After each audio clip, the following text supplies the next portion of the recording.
బాబోయ్, ఈ ప్రణీత అత్తయ్య దగ్గర నన్ను ఇరికించేసిందేంటి? మిమ్మల్ని గుళ్ళో రెడ్ హ్యాండెడ్గా పట్టుకుందామనే వచ్చాను, కానీ నేనొచ్చేలోపు అది ఎస్కేప్ అయిపోయింది. ఓహో, ఇదంతా నీ పని అన్నమాట. ఆహా అత్తయ్య, అది నువ్విలా చేస్తావని నేను అస్సలు ఊహించలేదు అభిరామ్. మంజుల, మధ్యలో నా కొడుకుపై నోరు పారేసుకోకో. ప్రణీత్ చెప్తేనే నా కొడుకు చేశాడు. నా మేనకోడలు ఏం చెప్పినా నా కొడుకు కాదనకుండా చేస్తాడు. అవునా? ఇదంతా చేసింది నువ్వా? అవును.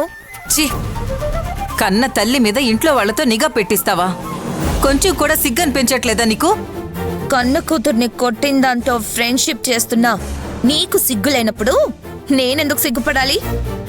అక్షయ్ విషయంలో తప్పు చేసి తనతో గొడవ పెట్టుకుంది నువ్వు. దానికి నన్నేం చేయమంటావే? హే, కన్న కూతురి మీద కొంచెం కూడా బాధ్యత లేకుండా అలా మాట్లాడుతున్నావు. అసలు నువ్వు కన్న తల్లివేనా?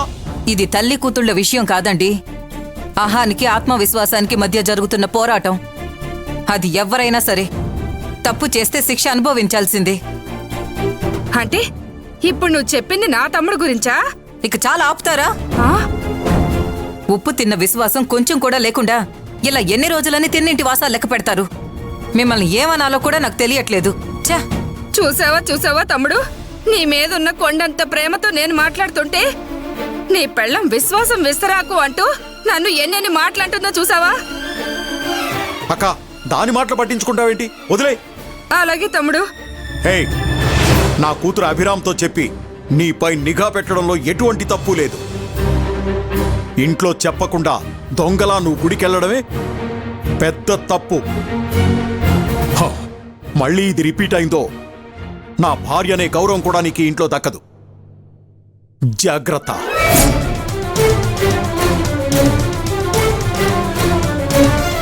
పదరా.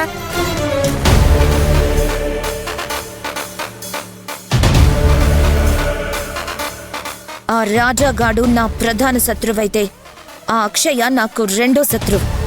వాళ్ళిద్దరితో నువ్వు ఇలాగే సఖ్యతగా ఉంటే మాత్రం ఈ సీన్ మళ్ళీ మళ్ళీ రిపీట్ అవుతుంది. జాగ్రత్త.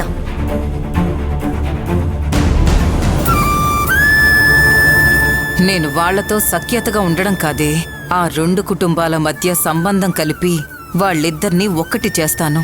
ఆ తర్వాత ఏం జరుగుతుందో వెయిట్ చేసి చూడు.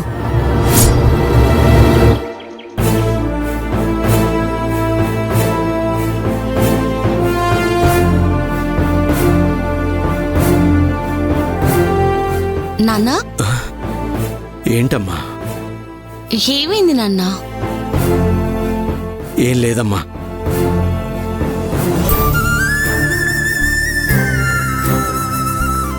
ఏం లేకపోతే ఎందుకలా ఉన్నారు నాన్న? అమ్మా, ఇప్పుడు కూడా చెప్తున్నానమ్మా, ఈ స్థలం రత్నవల్లి పేరు మీద రాయడం నాకు కొంచెం కూడా ఇష్టం లేదమ్మా.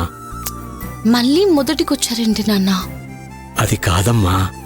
ప్లీజ్ నాన్న, ఇంత దూరం వచ్చాక మళ్ళీ ఈ మొండితనం ఏంటి నాన్న? ఏం జరిగినా అది మన మంచికి జరుగుతుంది. నా మాట నమ్మండి నాన్న. ఏంటమ్మా మంచి జరిగేది? నీ మంచితనాన్ని అది ఆసరాగా తీసుకుంటుంది. ఆ విషయం నీకు అర్థం కావటం లేదు. అలాంటిదేం జరగదు నాన్న. మీరు కాసేపు మాట్లాడకండి.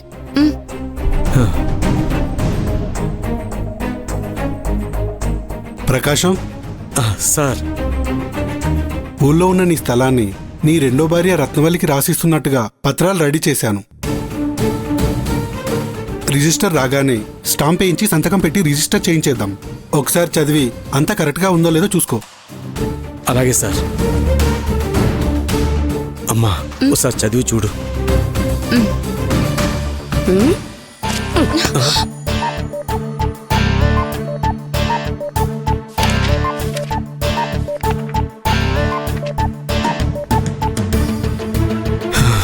నాన్న వద్దు, దయచేసి కోపడకండి, సరేనా?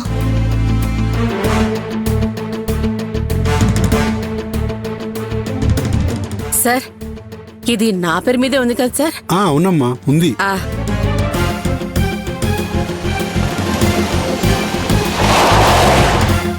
రిజిస్టర్ గారు వచ్చారు, మీరు కూర్చోండి.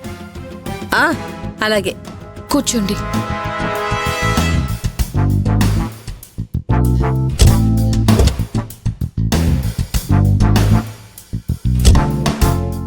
నమస్కారం sir.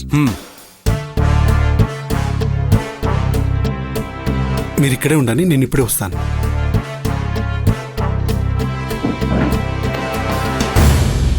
Sir good morning sir. Good morning. Document sir.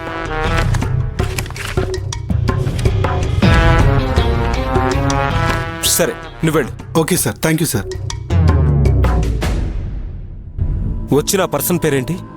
చూస్తాను సార్. ప్రకాశం సార్. సరే వెళ్ళి రమ్మని చెప్పు. Okay sir. ప్రకాశం గారు, నేనే సార్. సార్ పిలుస్తున్నారు, లోపలికి రండి. రామ్మా. రామ్మా.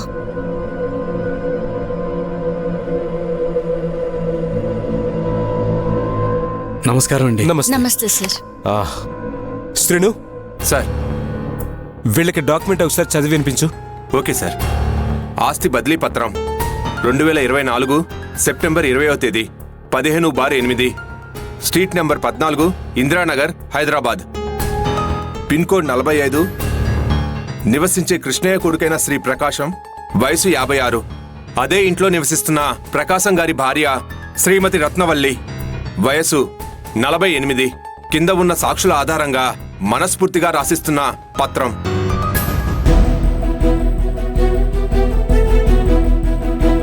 ప్రకాశం గారితో సంతకం చేయించు. Okay sir.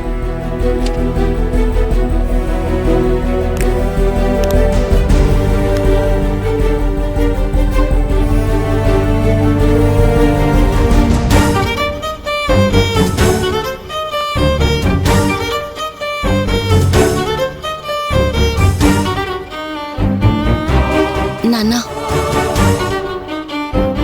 ఆలోచించకుండా సంతకం పెట్టండి నాన్న.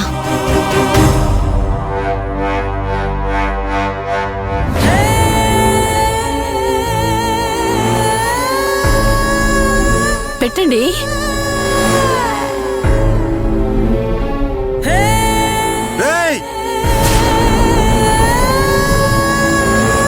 వద్దురా వద్దు, దాని పేరు మీదకి పత్రాలు రాసేవద్దు. వద్దు, ఆడదాన్ని నమ్మి ఆస్తి దాని చేతిలో పెట్టద్దు. ఆ తర్వాత మోసపోయి రోడ్డును పడతావు. నేను చెప్పేది వినరా? రేయ్ రేయ్ ఆగరా, సంతకాలు పెట్టద్దు, ఆస్తి ఇవ్వద్దు. ఆగరా, ఆగు. రేయ్ అరే అరే నమ్మొద్దురా. అతన్ని పట్టుకోండి అయ్యా. అరే సంతకం పెట్టొద్దురా. ఏయ్, అరే ఆగవయ్యా. పెట్టొద్దురా. అరే తీసుకెళ్ళండి. మోసం చేస్తుందిరా, నమ్మించి నీ గొంతు కోసేస్తుందిరా, నీ బతుకు రోడ్డు పాలు అవుతుందిరా. నమ్మొద్దురా. అరే వద్దురా, సంతకం పెట్టకు, మోసం చేసేస్తుంది.